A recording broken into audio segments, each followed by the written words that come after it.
भेद्य मंगलमय मंगल करण वीतराग विज्ञान नमो ताहि जाते भये अरहंतादि महान करि मंगल करि हो महाग्रंथ करण को काज जाते मिले समाज सब पावे निज पद राज। मोक्ष मार्ग प्रकाशक ग्रंथराज पर हमारी चर्चा चल रही है। 7वां अधिकार हम देख रहे हैं, निश्चयाभासी का प्रकरण है। किस तरह से आचार्यों के लिखे ग्रंथों में ही इनके अभिप्राय की विपरीतता से, या समझ लो वो जो आचार्यों की कथन पद्धति है उसको नहीं समझने से, या जान करके अपने प्रमाद के पोषण के लिए उसको विपरीत ग्रहण करने से इसकी ये मिथ्या दृष्टि माने मिथ्या श्रद्धान बना रहता है, विपरीतता बनी रहती है, उसमें सुधार नहीं करता है। कई कारण हैं, जिसमें सबसे प्रमुख कारण तो यही है कि वो अपेक्षाएं भली भांति समझ नहीं पाया, विवक्षाओं को भली भांति ग्रहण नहीं कर पाया, और इसी वजह से जो बात समझ लीजिए द्रव्य स्वभाव के लिए कही गई थी उस बात को पर्याय पर लगाने लग जाता है। जहाँ पे स्वभाव की समानता की बात चलती है वहां पर्याय में समानता बिठाने लग जाता है, या पर्याय में समानता भी, जैसे प्रवचन सार गाथा 80 की हमने बात की थी, पर्याय में भी समानता जिस अपेक्षा से है उस अपेक्षा को नहीं देख करके कुछ अन्य ही तरह की वर्तमान अभिव्यक्ति है ना, पर्याय में वर्तमान अभिव्यक्ति उसको समान समझने लगता है, वहां समानता बिठाने लगता है। तो ऐसे इसका निश्चयाभास बना रहता है। निश्चयाभासी के टोडरमल जी ने यहाँ पर यूं समझ लीजिए कि 4 बिंदु मुख्य रूप से उठाए हैं। शुरुआत जो हमने देखी थी वो तो उसका बेस था, जो पहले दिन हमने चर्चा की थी, पहले दूसरे दिन जो 193 पेज पर निश्चयाभासी मिथ्या दृष्टि के नीचे 2-3 पैराग्राफ हैं, वो तो एक तरह से उसका बेस था कि सिद्धों के समान स्वयं को मानता है। अब वो कैसे मानता है उसके पीछे 4 भावनाएं हैं। 4 भावना में पहली भावना की अपनी चर्चा हो चुकी है, केवल ज्ञान स्वभाव। शास्त्रों में जो केवल ज्ञान को अपना स्वभाव बताया गया है उसे सही तरीके से अप्लाई नहीं करता, उसको आचार्य कहीं और बताना चाहते थे, ये कहीं और मानता है। आचार्य शक्ति बताते हैं, ये उसको पर्याय में मानता है। आचार्य कहते हैं कि वो स्वभाव है, ये कहता है कि मेरे प्रदेशों में अभी फैला हुआ है। आचार्य सूर्य का उदाहरण देते हैं तो उसको भी ये घटित ऐसा कर लेता है कि बादल आड़े आ जाए तो भी सूर्य तो है ना, ठीक ऐसे ही केवल ज्ञानावरण आड़े आ गया तो केवल ज्ञान तो है ना, ऐसा घटित कर लेता है। तो ऐसी अनेक प्रकार की विपरीतताएं इसके चलती हैं। अब आखिर में हमने एक चीज और देखी थी कि इस ये केवल ज्ञान स्वभाव को वर्तमान में केवल ज्ञान रूप मानने से नुकसान क्या होता है कि जैसे पानी का स्वभाव शीतल है मान लिया, लेकिन वर्तमान में तो वो गर्म है, और वर्तमान पर्याय जो उसकी गर्म रूप है उसके बाद भी कि अरे जल का स्वभाव शीतल है, जल का स्वभाव शीतल है, वर्तमान भी शीतल है, ऐसा करके अगर पिएगा तो जलना ही होगा, पिएगा या नहाएगा जो भी करेगा जलेगा ही जलेगा। ठीक उसी तरह से स्वभाव में जो शुद्धता, स्वभाव केवल ज्ञान स्वभाव जो बताया, शक्ति बताई, उसको वर्तमान पर्याय पर घटित करेगा तो निश्चित रूप से दुखी ही होगा, और दुखी होता आया है। खास दिक्कत तो यह है कि जहां सुख का मार्ग मिल जाना चाहिए था वहां आकर के भी दुखी हो रहा है। के निश्चयाभास के कारण ऐसी दुर्गति इस जीव की हो जाती है। जहां से इसका मोक्ष का मार्ग खुलता, जहां से इसको अपने स्वभाव का भान होता, अपने स्वभाव को समझ पाता, वहां आकर के भी ये कोरा रह जाता है और दुखी होता रहता है। ठीक है। अब अगली अगली भावना, जो 4 भावनाओं में से दूसरी भावना, पहले मैं आपको चारों के नाम बता दूं। सबसे पहली तो वर्तमान में ही केवल ज्ञान मानना है ना। दूसरी है वर्तमान में जो चीज है उसको स्वीकार नहीं करना। क्या मतलब? रागादि भाव वर्तमान में पड़े हुए हैं और उसको ये स्वीकार नहीं करता। तो अब जो हमारी चर्चा चलेगी वो इसी की चलेगी, और लगभग 2-2.5 पेज की 3 पेज की चर्चा मानिए। तीसरा भाव है कर्म और नुकर्म का संबंध होते हुए भी वर्तमान में स्वयं को निर्बंध मानता है। और चौथा भाव है कि हमको तो कोई विकल्प नहीं करना। ये चार मुख्य भाव हैं इसके निश्चयाभासी जीव। और टोडरमल जी ने चारों को बिल्कुल सयुक्ति एक एक शब्द लेकर के बहुत बारीकी से खंडन किया है। और ये सिर्फ खंडन मत समझिएगा, ये चीज ऐसी है, ये जो प्रकरण अभी हम देख रहे हैं ये ऐसा है कि अगर इसे हम अच्छे से समझ लें तो जिनागम में, अध्यात्म में जो अपेक्षाएं आती हैं, तरह तरह के कथन आते हैं, वो सब समझ में आ जाएंगे। जैसा अभी जो प्रकरण आने वाला है राग द्वेष आदि का, इसमें वो तर्क जो देगा वो देखिएगा, वो अमृत चंद्राचार्य के कलश उठा करके तर्क देगा, वो सामने वाला व्यक्ति निश्चयभासी। आचार्य देव ने कहा है रागादि नहीं है बिल्कुल भी जीव के स्वभाव में, नहीं बिल्कुल कहा है आचार्य ने, हम कैसे मान ले कि हमारे हैं? ऐसी भावनाएं लेकर के चलता। टोडरमल जी की एक विशेषता और बताना चाहूंगा आपको, यहाँ जो तर्क लेकर के, जिस बात को कह करके टोडरमल जी उस मिथ्या दृष्टि, निश्चयाभासी मिथ्या दृष्टि को पकड़ रहे हैं, स्वयं टोडरमल जी वो तर्क देकर के अन्य अपेक्षा भी समझाएंगे। आपको पहले ही बता दूं, अगर ताकि आपको समय भी मिल जाए, पुरुषार्थ सिद्धि उपाय ग्रंथ अगर आपके पास उपलब्ध हो तो साथ लेकर के बैठिएगा, उसकी भी चर्चा हम करेंगे, है ना। उसका जो 14वां छंद है उसमें ये विवक्षा दी है। माने बहुत बड़ा प्रश्न है, आप सोचिए रागादि भाव जीव के हैं या नहीं, हम उलझ जाते हैं। कोई सामान्य व्यक्ति जब तो अपन अपनी शेखी बगाड़ देते हैं, लेकिन जब वास्तव में तत्व विचार करने वाले जीवों के बीच में बैठ करके चर्चा की जाए, है ना, जैसे अभी अपन सब लोग आपस में चर्चा कर रहे हैं, मैं आपसे पूछता हूँ बताइए रागादि भाव वास्तव में जीव के हैं या नहीं, क्या कहेंगे, हैं या नहीं? अमृत चंद्राचार्य की कलशों में मिल जाएगा, है भी सही, और अमृत चंद्राचार्य के कलशों में ही मिल जाएगा कि नहीं है। क्या करें, कैसे कैसे निकालें ये, कैसे समझें? दोनों विपरीतता है। पूर्वा पर विरोध है क्या आचार्य के कथनों में कि नहीं? पूर्वा पर विरोध आचार्य के कथनों में बिल्कुल नहीं है, बल्कि हमारे समझ का फेर है। हम वो अपेक्षाएं नहीं समझ पाते, हम वो विवक्षाओं को घटित नहीं कर पाते, पता नहीं क्या समझ के वो हर कुछ हर जगह लगा देते हैं। बहुत सुंदर समन्वय इस प्रकरण में टोडरमल जी ने इस बात का किया है। और समन्वय करने के नाम पे समन्वय नहीं है, बल्कि यहाँ क्या अपेक्षा है ये टोडरमल जी समझा रहे हैं। पेज नंबर ये 195, 96, 97, इसको अगर हम अच्छे से समझ लें तो बहुत सी अपेक्षाएं हमारे समझ में आ जाएंगी, जो जिनागम में हम अलग अलग जगह उलझ जाते हैं। विद्वान लोग आपस में माथाफोड़ी करने लगते हैं, अरे देखो ये लिखा रहा है यहाँ पे, ये लिखा हुआ है यहाँ पे, ऐसा लिखा है कि ये नहीं है, जीव के नहीं है, यहाँ लिखा रहा है कि जीव के ही है। तो दो तीन प्रश्न जो अपने दिमाग में रहने चाहिए, है ना, वो मैं पहले आपको बता दूं, वो हम दिमाग में लेकर के और ये प्रकरण पढ़ेंगे तो ये बात समझ में आएगी। पहली बात, राग आदि की सत्ता है या नहीं। दूसरी बात, राग आदि किसके हैं। तीसरी बात, राग आदि का कर्ता कौन है। किसके हैं और कर्ता कौन है में दो अलग अलग बातें हैं, है ना, दो अलग चीजें हैं, किसके हैं और कर्ता कौन है। तो ये तीन प्रश्न हमारे दिमाग में बने रहेंगे तो हम ये चीज अच्छे से समझ पाएंगे।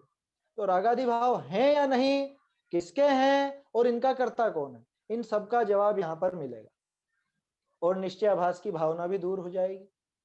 अगर मान लो अध्यात्म पढ़ के मुझे ऐसी खुमारी चढ़ जाए, झूठी खुमारी, है ना, स्वरूप तो देखा नहीं, स्वभाव को देखा नहीं, और कहता हूं नहीं नहीं मेरे तो है ही नहीं, रागादि भाव है ही नहीं, बिल्कुल भी नहीं है रागादि भाव। एक प्रकरण ध्यान आता है मुझे, छठी गाथा है ना, मैं तो प्रमत्त भी नहीं हूं, अप्रमत्त भी नहीं हूं, मतलब रागादि भाव भी नहीं, वीतरागी भाव, वो वीतरागता भी नहीं। अब ये बात कौन कहे कि जो पूरी तरह से प्रमाद में पड़ा हुआ जीव हो, वो अगर ये बात कहे तो उसके मुंह से ये बात शोभा नहीं देती, वो है निश्चयाभास। प्रसंग सबको ध्यान होगा लगभग लगभग, है ना। बाबूजी का प्रसंग शायद पहले भी मैंने जिक्र किया, वहां पे बम्बई या देवलाली कहीं पर गए थे बाबूजी, और वहां पे ऐसा प्रकरण बना, उनसे आग्रह किया गया छठी गाथा लीजिए साहब। और बाबूजी ने देखा कि अरे इनके खाने पीने में मतलब भक्ष्य भक्ष का विचार नहीं है, और ये सुनना चाहते हैं कि मैं प्रमत्त भी नहीं हूँ, मैं अप्रमत्त भी नहीं हूँ। तो बाबूजी ने छठी गाथा ली नहीं, 5 दिन हो गए, 6 दिन हो गए, 7 दिन हो गए, लोगों ने कहा गाथा लीजिए ना आप। गाथा कहाँ से ले, पहले ये स्वीकार तो कर कि प्रमाद की दशा पड़ी है।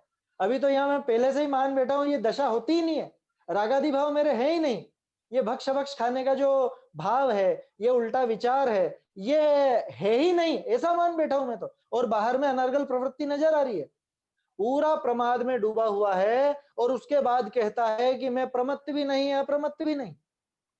उसके लिए नहीं होगा, वो उस अपेक्षा को समझ ही नहीं पाया, है ना। वो निश्चयाभास का प्रकरण है। तो ये बहुत बढ़िया प्रकरण है। मैं तो ये कहता हूँ वो जो केवल ज्ञान वाला प्रकरण था कि वर्तमान में केवल ज्ञान मानता, उससे ज्यादा ज्वलंत और उससे ज्यादा समझने लायक प्रकरण ये है। क्योंकि चलो केवल ज्ञान तो अभी नहीं, अपन ये स्वीकार कर लेंगे, लेकिन रागादि के मामले में हम असमंजस की स्थिति में आ जाते हैं। क्या करें साहब, है या नहीं, क्या माने? हमारा स्वभाव माने कि स्वभाव है ही नहीं ऐसा माने, पर्याय में माने या नहीं माने, क्या माने? क्या है अपेक्षा? क्यों लिख दिया आचार्य ने ऐसा? सीधा सीधा एक कथन लिख देते ना, तो हमें इतना कंफ्यूजन ही नहीं होता। तो आचार्यों का कथन टोडरमल जी ने हमको समझाया कैसा है कैसा नहीं है, इसीलिए टोडरमल जी को आचार्य कल्प कहा जाता है। आचार्यों के कथन स्पष्ट नहीं होते हमें अगर टोडरमल जी का ये अधिकार सामने नहीं होता।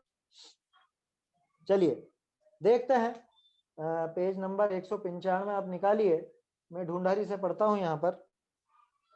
बहुरी, रागादिक भाव आपके प्रत्यक्ष होते हैं, भ्रम करी आत्मा को रागादि रहित माने।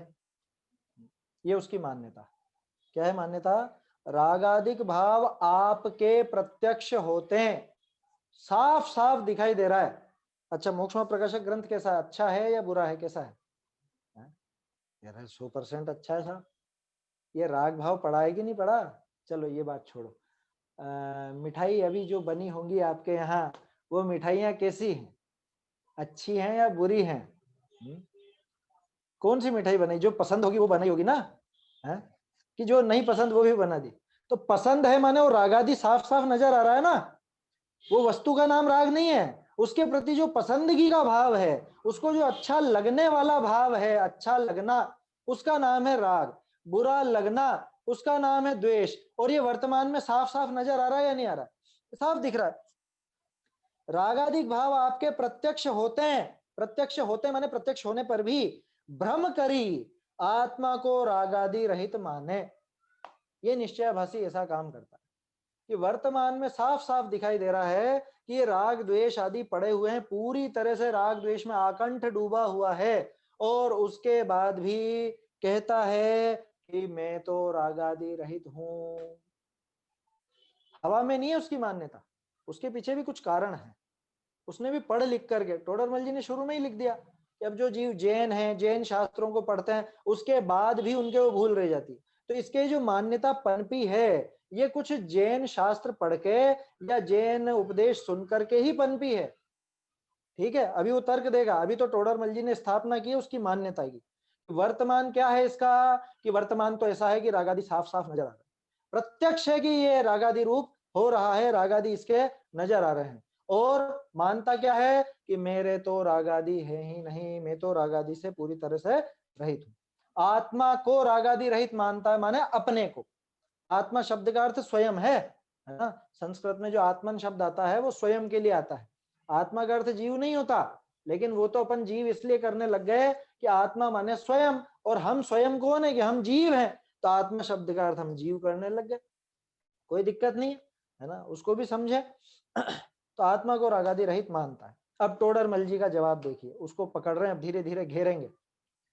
सो पूछिए है, अब उससे पूछते हैं कि ये रागादिक तो होते देखिए है, एक किस द्रव्य के अस्तित्व विषय है? पहला प्रश्न क्या था अपने दिमाग में? रागादि है या नहीं, है ना। दूसरा क्या था? है तो किसके है? ये दोनों बातें इसमें आ गई कि ये रागादिक होते तो देखिए है, कि भैया है तो सही देख। ये जो तू पसंद कर रहा है किसी को, ये जो तू किसी को बुरा समझ रहा है, ये राग और द्वेष है तो सही, है ना। अब है तो तू हमको ये बता कि ये किस द्रव्य के अस्तित्व में है। ये प्रकरण है ना, नीचे आप देखिए टोडरमल जी 2-3 पैराग्राफ बाद सिद्ध करेंगे कि कहाँ पे है। टोडरमल जी एक शब्द भी नहीं छोड़ते हैं, एक एक शब्द का पूरा खुलासा करते हैं कि ये होते दिख रहे हैं, ये किस द्रव्य के अस्तित्व में है। जो शरीर व कर्म रूप पुद्गल के अस्तित्व विषय होई, तो ए भाव अचेतन व मूर्तिक होई। सो ए रागादिक प्रत्यक्ष चेतनता लिए अमूर्तिक भाव भासे है, ताते ए भाव आत्मा ही के हैं। क्या अभी सिद्ध नहीं किया है, अभी पहला पक्ष रखा, अभी तो सामने वाला भी थोड़ा सा कुछ बात करेगा है? क्या कह रहे हैं कि भाई अगर ये शरीर या कर्म रूप पुद्गल के अस्तित्व में माने, ये जो रागादि भाव हो रहे हैं, ये जो मिठाइयां अच्छी लग रही हैं, अथवा ये जो मोक्ष मार्ग प्रकाशक हमको अच्छा लग रहा है, तो ये भाव हुए तो हैं, और हुए हैं अगर इनको हम पुद्गल का माने, किसका माने, शरीर का या कर्मों का। अगर कर्म का या शरीर के पुद्गल के इनके अस्तित्व में माने, इनके द्रव्य गुण पर्याय में रहे, इनका ऐसा माने, तो ए भाव अचेतन व मूर्तिक, ये दोनों गुण दिखने चाहिए उसमें। क्यों कि पुद्गल में दो विशेषताएं हैं। पुद्गल एक तो अचेतन है, उसमें चेतनपना नहीं है, जड़पना है। दूसरा ये मूर्तिक है। तो जो जिसका हो उसमें वैसे गुण दिखने चाहिए, है ना। जो जिसका पैदा हुआ हो, जिससे पैदा हुआ हो, उसकी वैसे ही कुछ ना कुछ गुण नजर आता है ना। जैसे आप किसी बच्चे को देख के कहते हो अरे ये तो बिल्कुल इसके पापा की टू कॉपी है, या ये तो बिल्कुल इसकी माँ पर गया है, या इसके दादा पर गया है, या बुआ पर गया है, जो भी है। तो जो जिसके यहाँ पैदा हुआ उसके जैसा कुछ तो दिखेगा। अब ये रागादि भाव अगर इस शरीर के हों तो शरीर दिखाई देता है, मूर्तिक है, तो रागादि भाव भी दिखते हैं। शरीर का ऐसा कौन सा हिस्सा है जो नजर नहीं आता, बताओ। सारा पूरा एक एक चीज नजर आती है। यूं मत समझना कपड़े में ढका इसलिए, ऐसा नहीं कह रहा हूं। आप तो वो जो पूरे शरीर के अंग वगैरह का फोटो आता है ना साइंस की किताबों में, अंदर के हार्ट वगैरह का, फेफड़ों का, और उनका सारी चीजें नजर आती है ना। डॉक्टर लोग खोल करके पूरा दिखा तो देते हैं, तो पूरा नजर आता है। दूसरा कर्म, शरीर हो गया नो कर्म, और एक हो गया कर्म। अगर कर्म रूप हो, कर्म की सत्ता में हो, तो भी इनमें मूर्तिक पना तो होना चाहिए, क्योंकि कर्म भी पुद्गल। तो एक तो मूर्तिक पना होना चाहिए, दूसरा अचेतन पना होना चाहिए।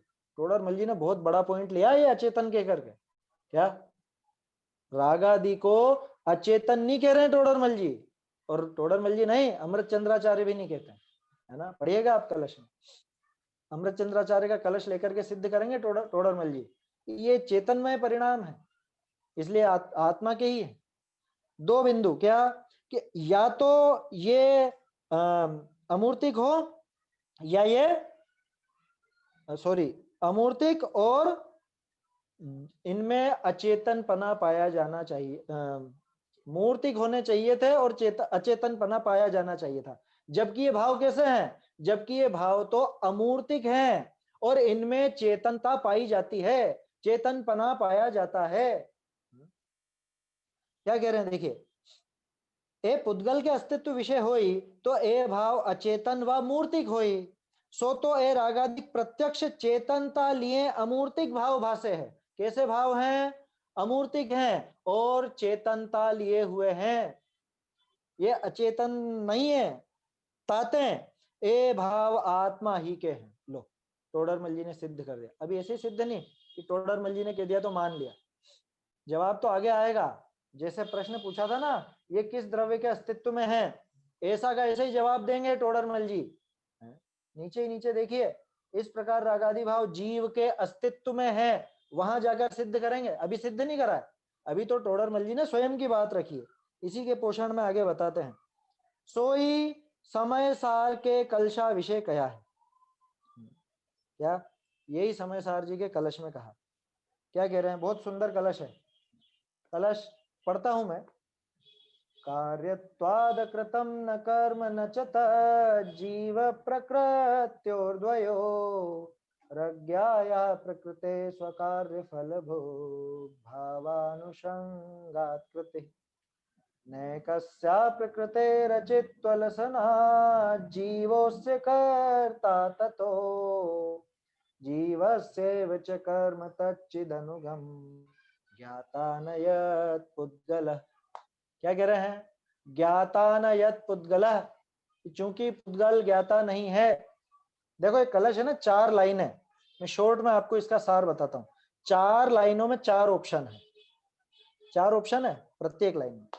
पहली लाइन में क्या है, सामने वाले का तर्क भी और अपना जवाब भी है। भाई 4 ऑप्शन है इन रागादि को छोड़ने के। भाई एक तो ये कि रागादि है ही नहीं, पहली बात, मतलब इनका कोई भी कर्ता नहीं है, ऐसा कहना चाहिए, है ही नहीं, नहीं कहना चाहिए, इनका कोई कर्ता नहीं है, पहला ऑप्शन ये। तो उसका जवाब क्या कि इनका कर्ता कोई ना कोई तो है, क्योंकि ये कार्य रूप है, ये न्याय की बात है, ये कार्य है तो इनका कर्ता भी है कोई ना कोई। आया समझ में? अकृत नहीं है, ये अकृत्रिम नहीं है, ये किए गए हैं, किए गए हैं, नए हैं, इसलिए कोई ना कोई तो इनका कर्ता है। ये पहली बात थी। दूसरी बात कि एक काम किया जाए, इनका कर्ता किसको माने कि जीव और पुद्गल दोनों को मान लो। क्या नहीं भाई, दोनों को भी नहीं मान सकते, दोनों की मिली जुली संतान नहीं कह सकते इसको। क्यों नहीं कह सकते? क्योंकि दोनों का किया हुआ हो तो दोनों को सजा मिले, दोनों ही फल भोगे, लेकिन पुद्गल तो कोई फल भोगता नहीं है। आया समझ में? तीसरी बात कि एक काम करो, इनको कर्मों को ही इनका कर्ता मान लो, कि कर्मों को इनका कर्ता नहीं मान सकते। क्यों नहीं मान सकते? कि कर्म तो अचेतन है, कर्म जानते हैं क्या कुछ? कर्म कुछ नहीं जानते, वो तो बिल्कुल अचेतन है, जड़ है, उनमें इतनी समझ नहीं है कि ऐसा ऐसा भाव करूं, ऐसा कुछ करूं। तो तीसरी बात भी फेल हो गई। अब बचा चौथा ऑप्शन कि इनका कर्ता जीव ही है। माने देखो, पहला ऑप्शन तो क्या था कि ये अकारण ही हो गए, अपने आप हो गए, अकर्तृक है ये, यानी कि इनका कोई कर्ता नहीं है, तो ऐसी बात तो बिल्कुल नहीं। दूसरी बात कि दोनों की मिली जुली सरकार है, कि ऐसा भी नहीं है, क्योंकि फल एक ही भोगता है, दोनों नहीं भोगते। तीसरी बात कि अकेला कर्म इनका करता है, कि वो भी नहीं, क्योंकि कर्म तो जड़ है, अचेतन है। तो फिर क्या बचा कि जीव ही है। क्यों? उसमें हेतु देखिए आप, जीवस्यैव च कर्म, जीव के ही है ये कर्म। क्यों? कि तच्चिद अनुगम, चिद अनुगम, चैतन्य के अनुगामी, माने ये चैतन्य परिणाम है। कौन? रागादि भाव। कौन कह रहा है ये 203वें कलश में अमृत चंद्राचार्य कह रहे हैं। 203वां कलश पता कहां पे?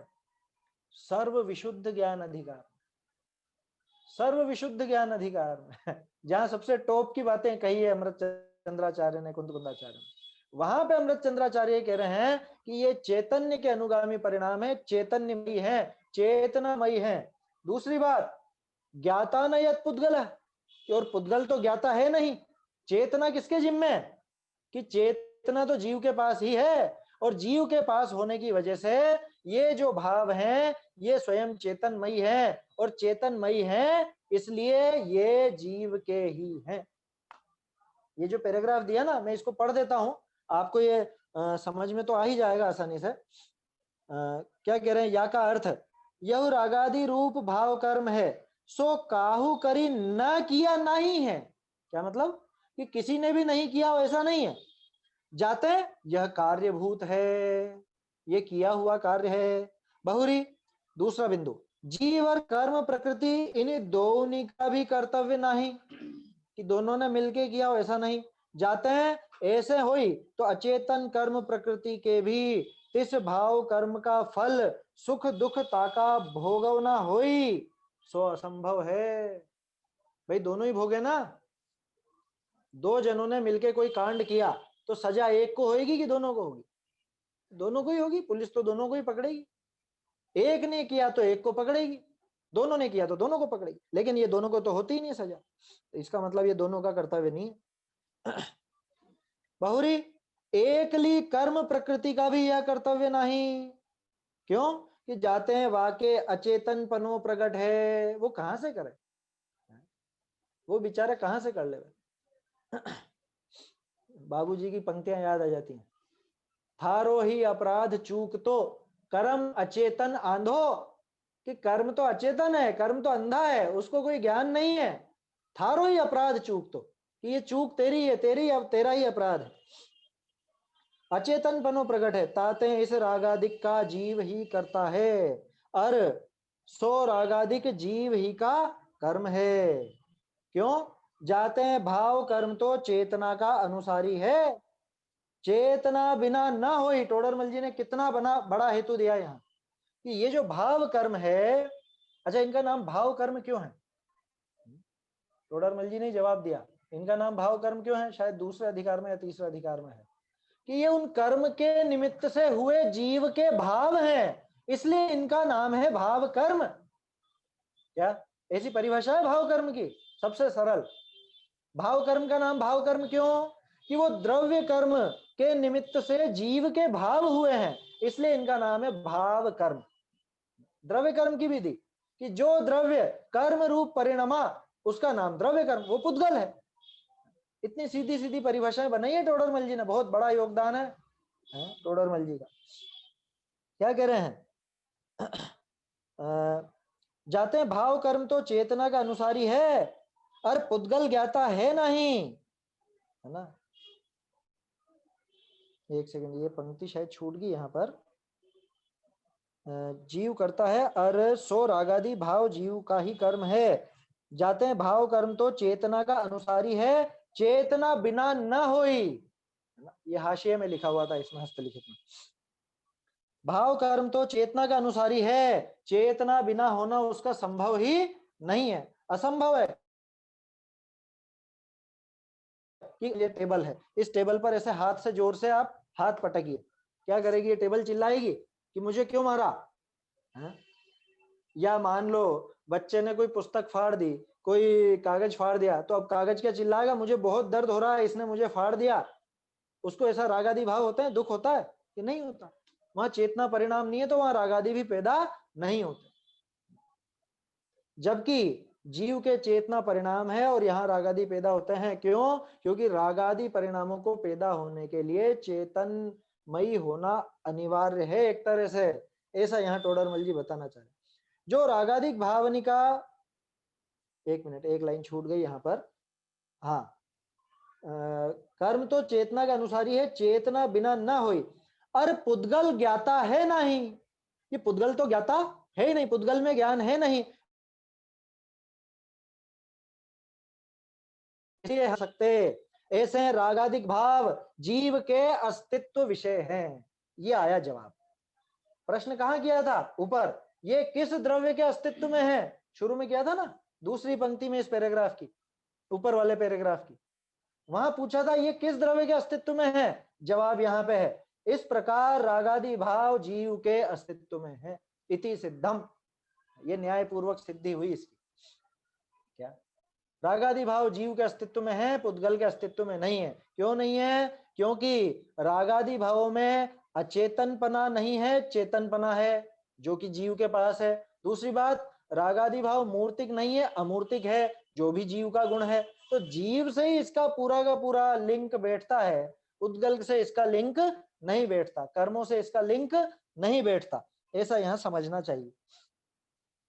अब देखो, तो इसने ऐसा क्यों किया? निश्चयाभासी ऐसी मान्यता क्यों करता है? उसका भी जवाब दे रहे हैं। ये टोडरमल जी की साइकोलॉजी देखो यहां पर। अब जो रागादिक भावनिका निमित्त कर्म ही को मानी, आपको रागादिक का अकर्ता माने है, सो कर्ता तो आप, और आपको निरुद्यमी हुई प्रमादी रहना ताते कर्म ही का दोष ठहराव है, सो यह दुखदायक भ्रम है। टोडरमल जी ने यह भी बता दिया कि इसको ये मान्यता क्यों हुई, कि असल में क्या है, ये इसने गड़बड़ तो कर दी है। अब गड़बड़ कर दी, लेकिन उस गड़बड़ को स्वीकार नहीं करना चाहता, प्रमादी पड़ा रहना चाहता है कि कोई आकर के ये सुधार देवे, ऐसा चाहता है। तो बातें क्या बनाता है? अरे है ही नहीं, है ही नहीं। ध्यान रखिएगा, निश्चयाभासी रागादि भाव है ही नहीं, ये भी कहेगा।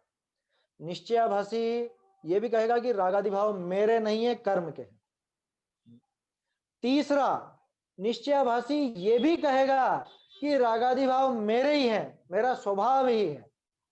कि ऐसा कैसे कहेगा? वो तो व्यवहाराभासी कहेगा कि नहीं, अगले पेज पे टोडरमल जी सिद्ध करेंगे।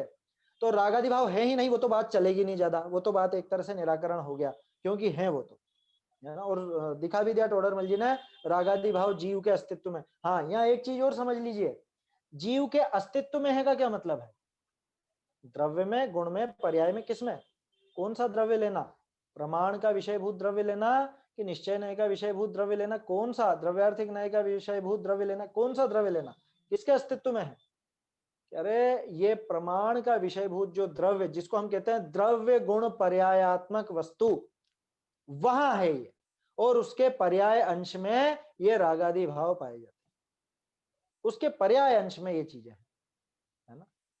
तो रागादि भाव जीव के अस्तित्व में है, एक बात तो ये सिद्ध हो गई। अब बहुत से लोग क्या सोचते हैं कि रागादि को स्वयं का मतलब रागादि का कर्ता पर को ही मानता होगा, ये निश्चयाभासी स्वयं को नहीं मानता होगा। ऐसा नहीं है, ये दोनों मान्यताएं निश्चयाभास में चलती हैं। वो अगले पेज पर आएगा। पहले तो ये समझे हम कि ये क्यों दूसरे पर कर्तृत्व मढ़ता है। पहली भावना तो ये कि मैंने नहीं किया, ये हुए तो है साहब लेकिन मैंने नहीं किया ये अपराध। क्यों नहीं मानता खुद का? परंतु आपको निरुद्यमी होकर प्रमादी रहना है। क्या कितनी अच्छी लगती है बात कि अरे ये प्रमाद तेरा है ही नहीं, तेरे दोष ही नहीं है, तू पूरी तरह से निर्दोष। अरे मजा आ गया साहब, मजा आ गया, मजा आ गया। सारे अपराध करके और उसके बाद कोई ऐसी बात कहता है कि अरे तुझे बंध मोक्ष कुछ भी नहीं है, तुझे पाप अभिशाप नहीं है, तुझे पुण्य वरदान नहीं है, हैं? ऐसी ऐसी पंक्तियां हैं। वो सब अपनी महिमा जगाने के लिए है। लेकिन महिमा जगाना छोड़ो, ये तो यहाँ प्रमादी जीव को ऐसी पंक्तियां मिल जाए ना स्वच्छंदी को, तो वो अपने प्रमाद का, अपनी स्वच्छंदता का पोषण ऐसी मान्यता इस तरह की बातों से कर लेता है। रागादि भावों का निमित्त कर्म ही को मानकर, इस लाइन को समझें थोड़ा सा। रागादि भावों का निमित्त कर्म है या नहीं? है, कर्म है, 100% है। तो उनको मानने में दिक्कत क्या हुई कि नहीं, आगे देखो कि इन कर्मों को मान के अपने को रागादिक का पूरी तरह अकर्ता मान लेता है। आया समझ में? वो पूरा जोर उसने निमित्त पर ही डाल दिया कि अरे सब कर्मों का काम है, मेरा कुछ भी नहीं है, कर्मों नहीं किया है, कर्मों नहीं किया, मेरा कुछ भी इसमें योगदान नहीं है, मेरा रोल नहीं है, ऐसा समझ बैठता। रागादि भावों का निमित्त कर्मों ही को मानकर अपने को रागादि का अकर्ता मानता है।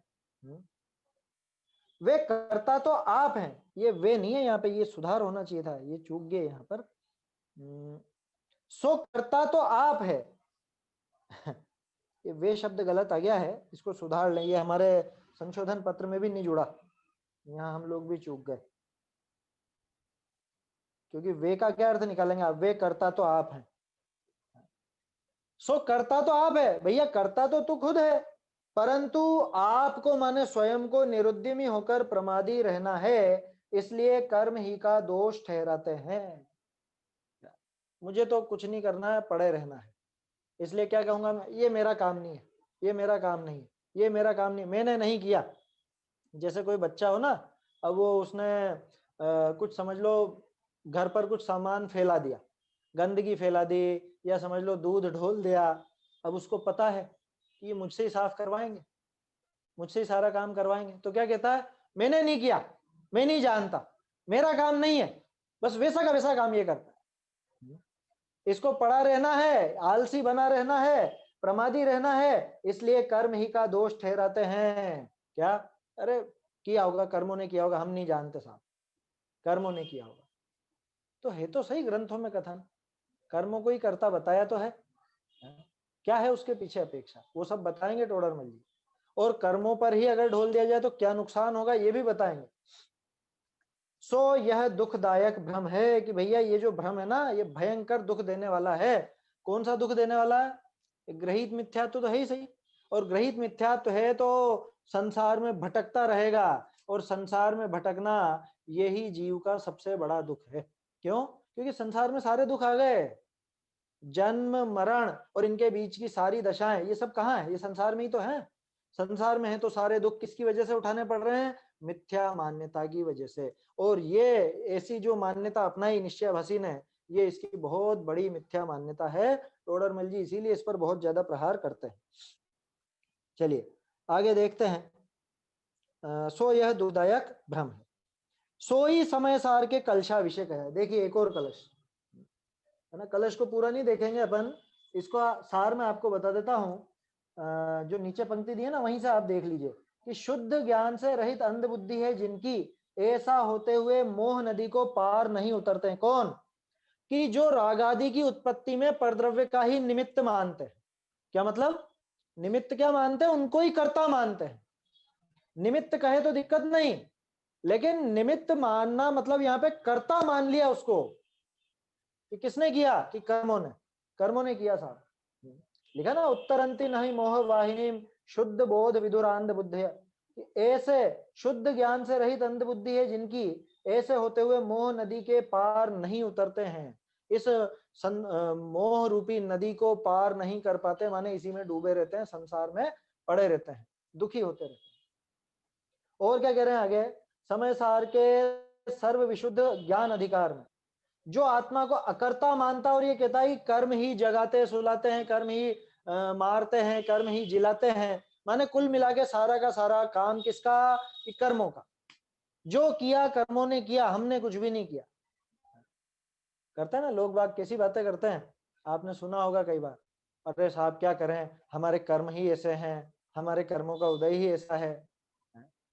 बातें बनाते, बातें असल में। जैसे मान लो कोई ऐसा परिवारजन मिल जाए, कोई ऐसा रिश्तेदार मिल जाए, क्या क्या करें साहब, ऐसे ही कर्म का उदय है, कि तू बहाना बना रहा है। वो कर्म बुलाए किसने थे, हैं? कर्मों को न्योता किसने दिया था? जो ये कहता है ना कि अरे हमारे तो कर्म ऐसे ही है, ऐसे ही कर्म का उदय है, जो बहाने मारता है, उससे साफ साफ पूछिए कर्मों को लाया कौन? ये कर्मों को बुलाया किसने? तू ही तो था रो ही अपराध चूक तो कर्म अचेतन आंधो, कर्मा पे तू दोष लगावे बेशरम ढीठड़ो ढांडो। बाबूजी की पंक्तियां हैं, गुरुदेव धोखो दे गया रे भाया रामलाल, वो वाली कविता में है ये। तो क्या कह रहे हैं, वो कर्म ही जगाते हैं, कर्म ही सुलाते हैं, परघात कर्म से हिंसा, हमने हिंसा नहीं करी साहब। परघात कर्म का उदय है तो क्या करें, वो परघात होता है। वेद कर्म से अब्रह्म है इसलिए कर्म ही करता है, मेरी गलती नहीं है, मैं गुस्सा नहीं करता हूं कि क्रोध का उदय आया ना तो गुस्सा आया। टोडरमल जी साहब ने समझाया कि क्रोध का उदय आने पर इसके ऐसे ऐसे परिणाम होते हैं, आत्मघात तक कर लेता, लिखा तो है दूसरा अधिकार तीसरा अधिकार में, दोनों जगह पे बताया है कि क्या क्या दशाएं होती हैं जब इसके क्रोध का उदय होता है तब क्या करता है, मान का उदय होता है तब क्या करता है, माया का उदय होता है तब क्या करता है? प्रत्येक समझा ना, हर एक में पूरी डिटेल दी है टोडरमल जी। तो आप ही ने तो बताया था साहब, अरे वहां पे निमित्त रूप से कथन था। और अभी आगे और क्लियर करेंगे कि जहां पे कर्मों को उनका कर्ता कहा, वहां क्या अभिप्राय लेना, उसका क्या आशय समझना, और जहां पे जीव को ही कर्ता बताया वहां क्या अभिप्राय लेना है, जहां स्वयं के बताया वहां क्या अभिप्राय लेना, और जहां स्वयं के नहीं है ऐसा बताया वहां क्या अभिप्राय लेना, क्योंकि सारे ही कथन जिनागम के हैं। और इसकी जो मिथ्या मान्यता बनी है ये जिनागम को पढ़ने के बाद ही बनी है, हालांकि इसने गलत समझा इसलिए बनी। तो क्या कह रहे हैं कि वो वेद कर्म कर्म से अब्रह्म है इसलिए कर्म ही करता है, उस जैनी को सांख्यमति कहा। किसने किसने कहा? अमृत चंद्राचार्य ने वहां सर्व विशुद्ध ज्ञान अधिकार में बताया कि वह सांख्यमति है। कुंद कुंदाचार्य ने कहा। गजब की बात है, आश्चर्य होता है, कुछ लोग अमृत चंद्राचार्य को सांख्यमति कहते थे। ऐसे ऐसे विद्वानों से मिला हूं मैं क्या, मतलब उनको पता चला कि भाई हम टोडरमल स्मारक में पढ़ रहे, अरे वो वहां पे अमृत चंद्राचार्य का पढ़ाते हैं, वो मत पढ़ो, जयसेनाचार्य का पढ़ो। अमृत चंद्र, मैंने कि उसमें क्या दिक्कत है साहब, कि वो सांख्यमति थे। अमृत चंद्राचार्य सांख्यमति, जो खुद कह रहे हैं, जो समझा रहे हैं कि कैसा जीव सांख्यमति होता है, कैसी मान्यता से आपके सांख्यमत प्रवेश पाता है आपके दिमाग में, वो खुद सांख्यमति है? कैसी विडंबना है, कैसी विचित्रता है। और जो बात अमृत चंद्राचार्य ने कही, जयसेनाचार्य ने क्या उससे अलग हट करके कह दी क्या? तो जैसे बहुत सी बातें हैं ना, शुद्ध आत्मा के अनुभव की बात है, चौथे गुण स्थान में होता है कि नहीं होता है, आत्मा का अनुभव होता है या नहीं, ऐसी बातें ज्यादातर अमृत चंद्राचार्य की बातें कोट की जाती है। मैं आपको जय सेनाचार्य की पंक्तियां दिखा सकता हूँ, जय सेनाचार्य की पंक्तियां हमने दोनों नोट की हैं, अमृत चंद्राचार्य की भी और जय सेनाचार्य की भी। तो वहां देखिए आप कहाँ है अंतर। तो किसी के दिमाग में अगर ऐसा हो कि अमृत चंद्राचार्य का नहीं पढ़ना, जय सेनाचार्य का पढ़ना, तो वो पढ़ो, वहां भी यही बात मिलने वाली है। और जय सेनाचार्य का नहीं पढ़ना, अमृत चंद्राचार्य का पढ़ना, तो ऐसा कुछ नहीं है, दोनों आचार्य बिल्कुल सही मार्ग पर ही थे। और फिर हम कौन होते हैं ये कहने वाले कि वो सही मार्ग पे थे, गलत मार्ग पे थे? अमृत चंद्राचार्य के बारे में हमारी हैसियत नहीं है कि हम टिप्पणी कर सकें। अरे अपनी हैसियत तो टोडरमल जी के ऊपर टिप्पणी करने की नहीं है, अमृत चंद्राचार्य तो आचार्य थे। मतलब दुख होता है सुनकर के कुछ लोग जो कहते हैं कि कि अमृत चंद्राचार्य काष्ठा संगी थे या सांख्य मती थे या उनका पढ़ने लायक नहीं है, ऐसी ऐसी बातें प्रचलन में लाई जाती हैं। क्यों लाई जाती है वो भी बता देता हूं आपको। क्योंकि अमृत चंद्राचार्य का ज्यादातर कौन लोग पढ़ते हैं कि जयपुर से जुड़े लोग या सोनगढ़ से जुड़े लोग या कांजी स्वामी के अनुयायी पढ़ते हैं, इसलिए अमृत चंद्राचार्य का ही विरोध करते हैं। क्या मतलब व्यक्तिवाद कितना घुसा हुआ है दिमाग में, ये सोचो आप। हमेशा ध्यान रखिए, व्यक्ति मुख्य नहीं होता, मुद्दा मुख्य होता है। अमृत चंद्राचार्य कुछ और बातें कहते हैं तो क्या हमको वैसी श्रद्धा होती उन पर जैसी आज है? हम अमृत चंद्राचार्य के नाम से थोड़ा कुछ लेना देना, हमने तो देखा तक नहीं उनको, जानते भी नहीं, उनका परिचय तक नहीं हमको कि कौन से वंश के थे, क्या थे, हमारा कोई रिलेशन बैठता है क्या उनके साथ, ऐसा कुछ घटित होता है क्या? अरे उनकी वो बातें ऐसी गजब की हैं, उससे वो आत्म स्वभाव समझने में मदद मिलती है, उससे कुंदकुंदाचार्य का रहस्य पूरा का पूरा समझ में आता है, कुंदकुंदाचार्य का हृदय पूरा खुल जाता है, इसलिए अमृत चंद्राचार्य की महिमा आती है। और इसीलिए टोडरमल जी की महिमा आती है कि उन्होंने वो विवक्षाएं खोली, उन्होंने वो अपेक्षाएं खोली। तो व्यक्ति मुख्य नहीं होना चाहिए, मुद्दा मुख्य होना चाहिए। मुद्दा अगर अच्छा है, मुद्दा आपके समझ में आ रहा है, तो जिसने वो मुद्दा समझाया वो व्यक्ति भी अपने आप महान कहलाएगा, वो व्यक्ति की भी महिमा आएगी ही आएगी। यही कारण है कि गुरुदेव की महिमा आती है, यही कारण है कुंदकुंदाचार्य की महिमा आती है, अमृत चंद्राचार्य की महिमा आती है, टोडरमल जी की महिमा आती है। आया समझ? खैर वो तो आगे की बातें हैं, वो बात तो इसलिए आ गई क्योंकि अमृत चंद्राचार्य ने लिखा ना, उस जैनी को सांख्यमती कहा। किसको?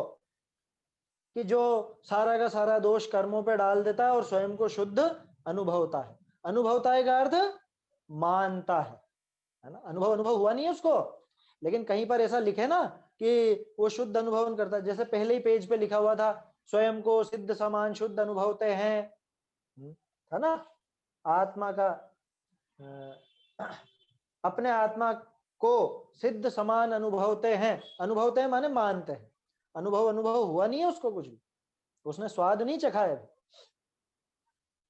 क्या कह रहे हैं कि उस जैनी को सांख्यमती कहा, जैसे सांख्यमती आत्मा को शुद्ध मानकर स्वच्छंद होता है, उसी प्रकार ये हुआ।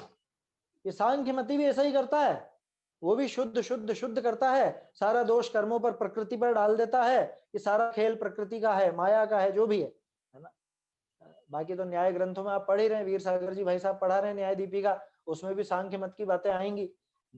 तो जैसे सांख्यमती अपने को शुद्ध कहता है, और शुद्ध मानकर, शुद्ध कहने में समस्या नहीं है, शुद्ध मानने में भी समस्या नहीं है, लेकिन शुद्ध मानकर किया क्या कि शुद्ध मानकर स्वच्छंदी हो गया।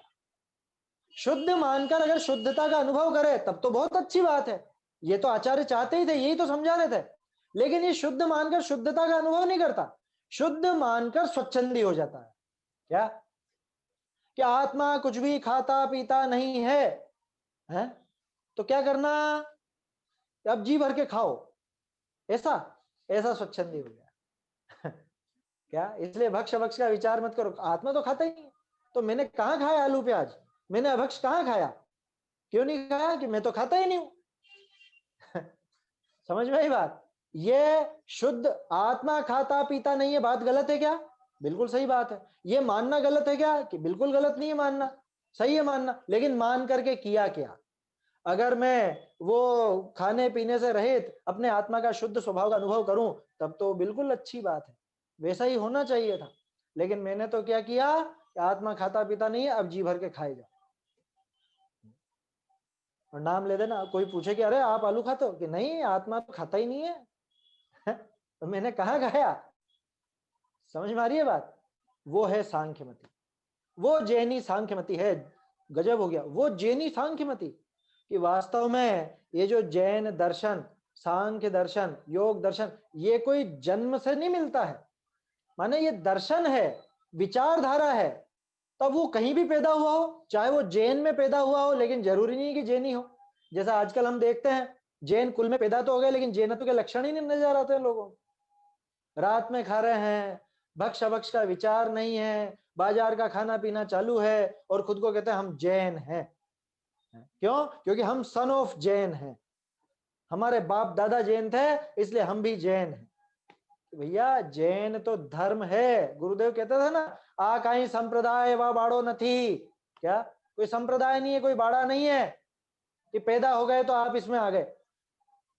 जैन बनता है जी, जैन पैदा नहीं होता। जैसे वो भगवान वाले पाठ में है ना, मेरे ख्याल से महावीर स्वामी वाला पाठ है या आदिनाथ जी का किसका पाठ है, बाल बोध पाठमाला में, उसमें है कि इनका जन्म कब हुआ था, तो क्या जवाब दिया कि भगवान जन्मते नहीं बनते हैं। शायद महावीर भगवान वाले पाठ में, ये भाग दो, कि भगवान जन्मते नहीं बनते हैं। ऐसे ही जैन जन्मता नहीं बनता है। आया समझ में? अपने भावों से, अपनी क्रिया से, जो भी है। तो उसी प्रकार ये हुआ। देखिए समय तो अपना हो गया है, मैं सोच रहा था वो प्रकरण आज ही आ जाता। अभी श्रद्धान में दोष क्या हुआ कि श्रद्धान से दोष ये हुआ कि रागादिक को अपना नहीं जाना, एक बात। अगला बिंदु, अपने को अकर्ता माना क्योंकि मेरे है ही नहीं करता। इससे क्या हुआ, रागादि मेरे है ही नहीं तो रागादि होने का भय नहीं रहा।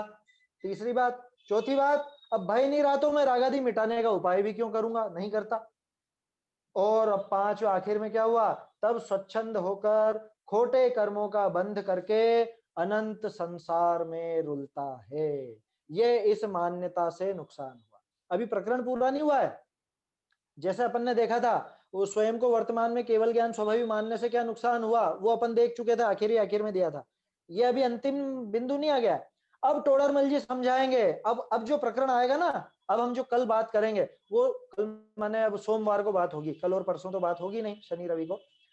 अब जो प्रकरण आएगा वो बहुत खास है। उसमें वो विवक्षाएं खुलेंगी कि अगर रागादि भाव आत्मा के हैं तो वो कैसे, अगर वो रागादि भाव आत्मा के नहीं है तो कैसे नहीं है, अगर रागादि भावों का कर्ता आत्मा को कहा तो कैसे कहा, और उनका कर्ता आत्मा को नहीं कहा तो कैसे नहीं कहा। ये सारी विवक्षाएं यहाँ पर खुलेंगी, है ना। पुरुषार्थ सिद्ध्युपाय का जो 14वां छंद है, उसकी टीका भी आप लोग देखिए और ये प्रकरण भी पढ़िए, काफी अच्छे से समझ में आएगा। टोडरमल जी साहब का बहुत बहुत उपकार है हम पर, जो ये विवक्षाएं समझाई, ये अपेक्षाएं समझाई, है ना। ये चीजें देखेंगे अपन, है ना, मूल ग्रंथ से भी देखेंगे। आज का समय अपना हो चुका है। निज निधि निज में बताई, यह अनंत उपकार है। इसके लिए जिन वाणी माँ को वंदना शत बार है, वंदना शत बार है।